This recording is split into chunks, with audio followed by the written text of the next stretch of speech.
நீங்கள் மறுபடியும் பிறக்க வேண்டும் என்று நான் உமக்கு கூறியது பற்றி நீர் வியப்படைய வேண்டாம்.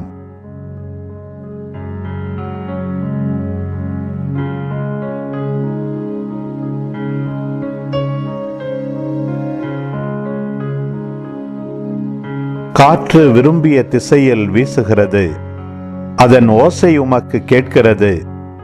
ஆனால் அது எங்கிருந்து வருகிறது என்றும் எங்கு செல்கிறது என்றும் உமக்கு தெரியாது.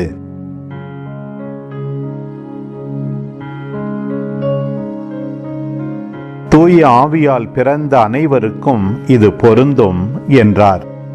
நிக்கதேம் அவரை பார்த்து, இது எப்படி நிகழ முடியும் என்று கேட்டார். அதற்கு இயேசு கூறியது, நீர் இஸ்ரவேல் மக்களிடையே போதகராயிருந்தும் உமக்கு இது தெரியவில்லையே?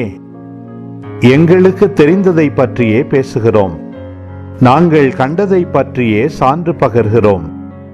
எனினும் எங்கள் சான்றை நீங்கள் ஏற்றுக்கொள்வதில்லை என உறுதியாக உமக்கு சொல்கிறேன்.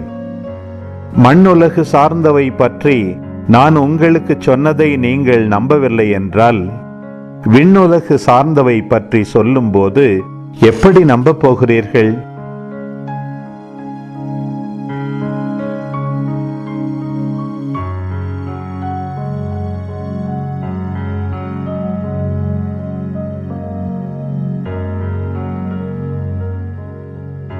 விண்ணகத்திலிருந்து இறங்கி வந்துள்ள மானிட மகனை தவிர